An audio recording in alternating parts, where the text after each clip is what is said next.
नगर के बाजार वार्ड निवासी बाबूलाल यादव का 38 वर्षीय पुत्र अमित यादव शनिवार की शाम अपनी सीमेंट सरिया की दुकान बंद कर महोबा रोड नहर के पास स्थित डिग्री कॉलेज के निकट अपने दोस्त संदीप श्रीवास के साथ खेत देखने जा रहा था। इसी दौरान रास्ते में घात लगाए बैठे दो हमलावरों ने पीछे से अमित पर कुल्हाड़ी से प्रहार कर दिया।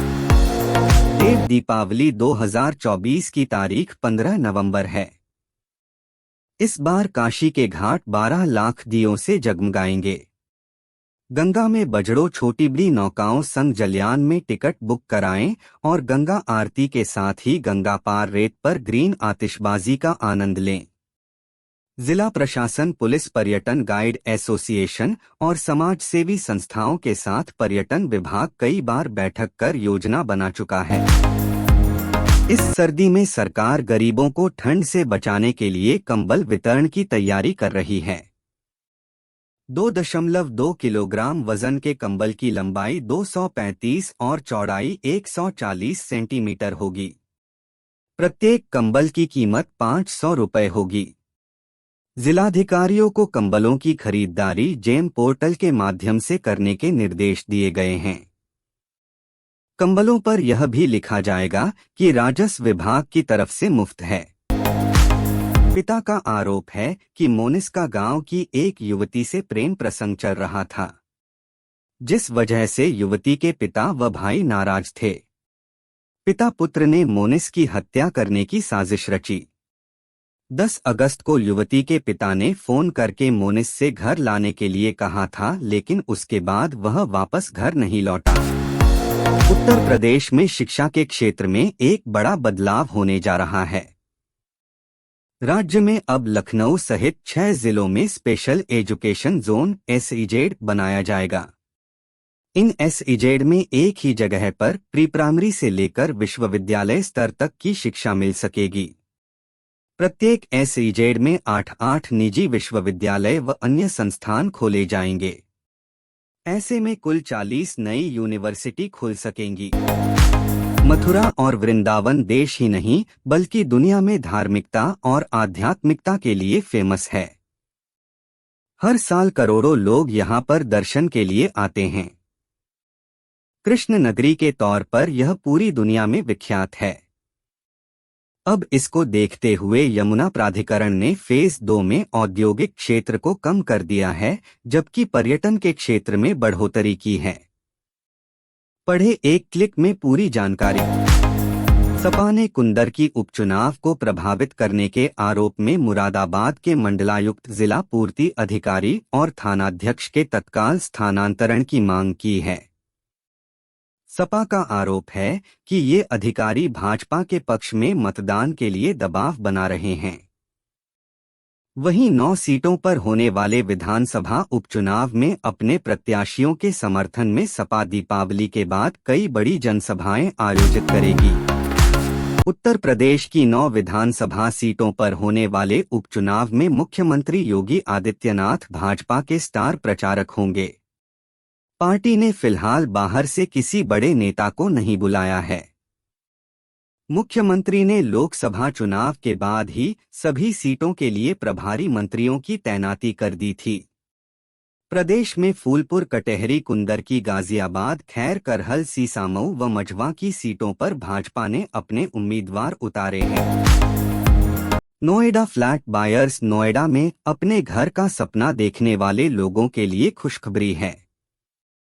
नोएडा प्राधिकरण की 215वीं बोर्ड बैठक शनिवार को सेक्टर 6 स्थित कार्यालय में हुई। इसकी अध्यक्षता मुख्य सचिव उत्तर प्रदेश मनोज कुमार सिंह ने की। ग्रुप हाउसिंग विभाग में नए नियम को मंजूरी मिली है। बुकिंग की 10% राशि लेकर अब बिल्डरों को फ्लैट खरीदारों की रजिस्ट्री करानी होगी। संघ के सर कार्यवाह दत्तात्रेय होसबाले ने कहा कि हम तो सबसे मिलते हैं, कांग्रेस से भी मिलते हैं, लेकिन जो मोहब्बत की दुकान चलाते हैं वो हमसे मिलना नहीं चाहते। उन्होंने 2 दिवसीय बैठक के बारे में कहा कि संघ आगामी वर्ष में पंच परिवर्तन पर कार्य करेगा। उन्होंने कहा कि OTT प्लेटफार्म पर आपत्तिजनक सामग्री को लेकर नियमन कानून बनाने की जरूरत है। नोएडा में बचपन के दोस्त ने दगाबाजी कर दी।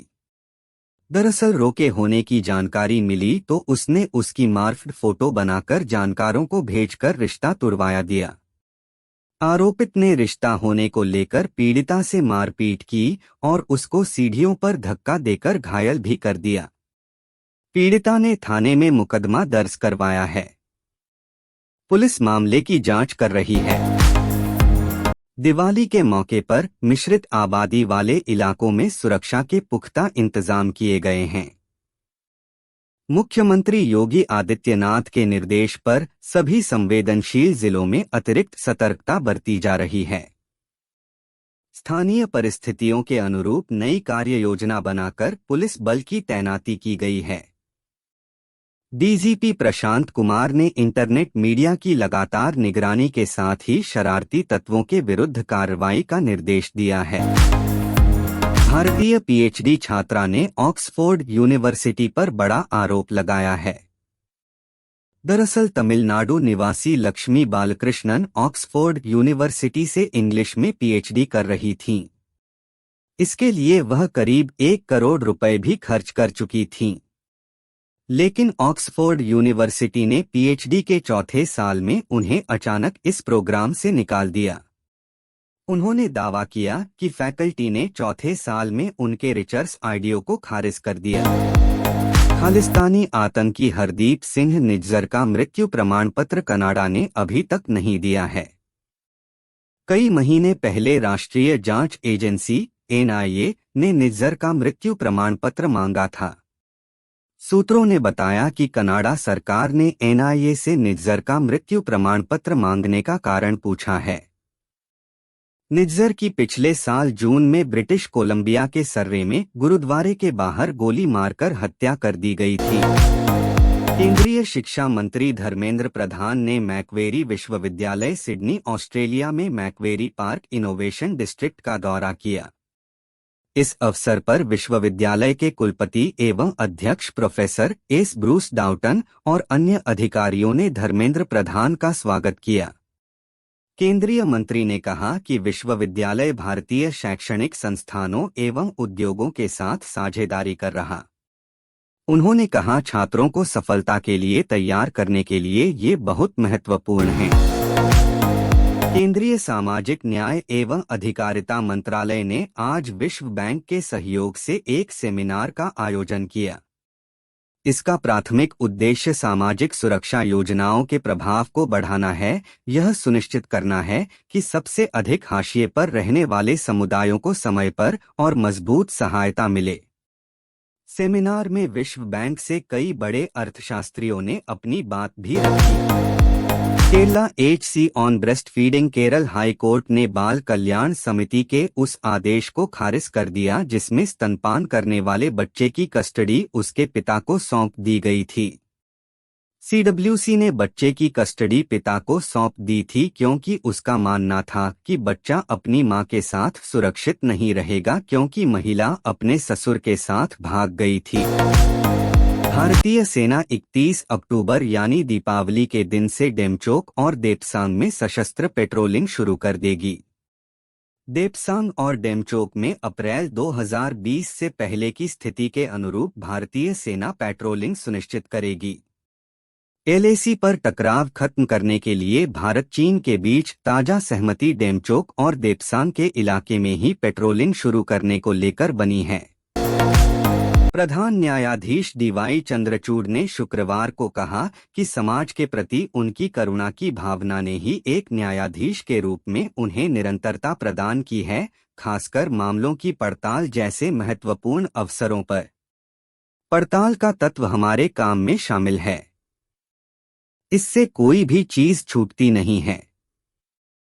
पड़ताल का यह तत्व हमारे न्यायालय के काम को निर्देशित करता है।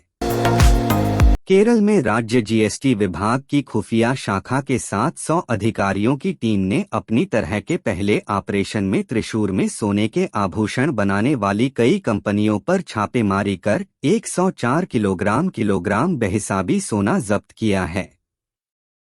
किसी को इस ऑपरेशन की भनक नहीं लग सके, इसलिए अधिकारी पर्यटक बस से विभिन्न जगहों पर छापेमारी के लिए पहुंचे। अक्षय कुमार और दीपिका पादुकोण की film Chandni Chowk to China बुरी तरह फ्लॉप हो गई थी। बड़ी स्टार कास्ट की वजह से मेकर्स को उम्मीद थी फिल्म अच्छा कलेक्शन करेगी, जबकि ऑडियंस को कुछ और ही चाहिए था।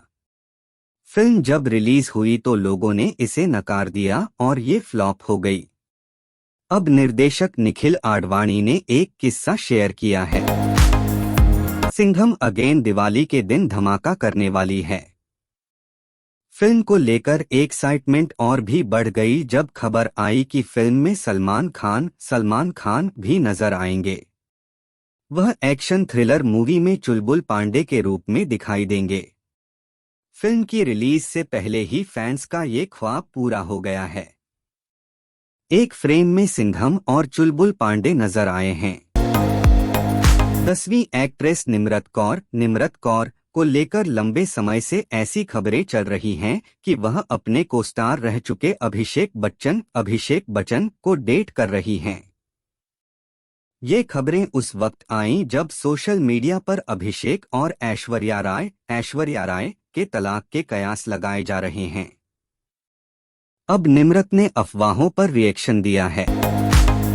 दिवाली का त्योहार हर किसी के लिए बेहद खास होता है, खास तौर पर फिल्म निर्माता और एक्टर्स के लिए जिनकी फिल्में दिवाली के मौके पर रिलीज होती हैं। 2024 में दो बड़ी फिल्मों के बीच क्लैश होने वाला है। कौन सी फिल्म वर्क करेगी ये वक्त आने पर पता लगेगा। हालांकि 90 के दशक में जितनी भी फिल्में दिवाली के मौके पर आईं सभी ने कमाल किया। एक्ट्रेस सुरभि ज्योति फाइनली शादी के बंधन में बंधने के लिए एकदम तैयार हैं।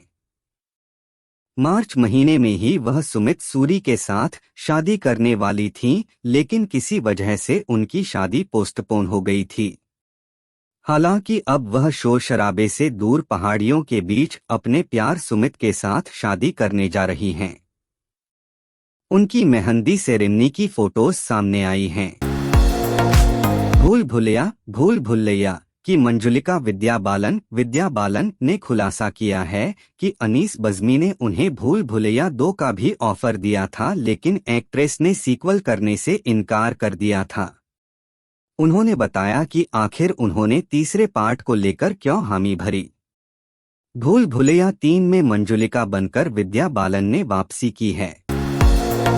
लीजेंड क्रिकेटर सचिन तेंदुलकर ने न्यूजीलैंड को उसकी ऐतिहासिक जीत की बधाई दी है।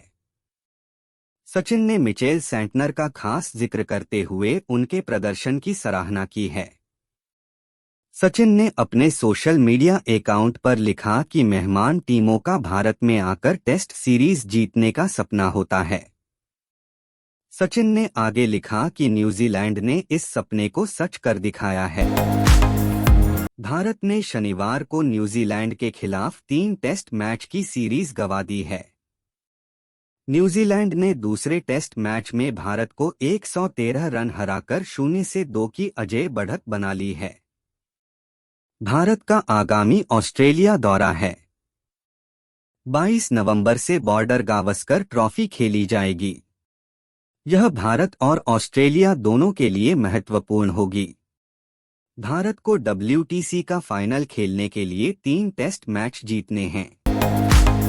न्यूजीलैंड ने दूसरे टेस्ट मैच में भारत को 113 रन से हराकर सीरीज में 0-2 की अजेय बढ़त बना ली है।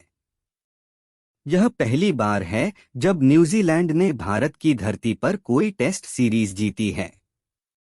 भारत को जीत के लिए 359 रन का लक्ष्य मिला था। इसके जवाब में भारतीय टीम 245 रन सिमट गई। मिचेल सेंटनर ने दूसरी पारी में 6 विकेट लिए। Ind versus NZ Pune test में न्यूजीलैंड टीम ने भारतीय टीम को 113 रन से रौंदा।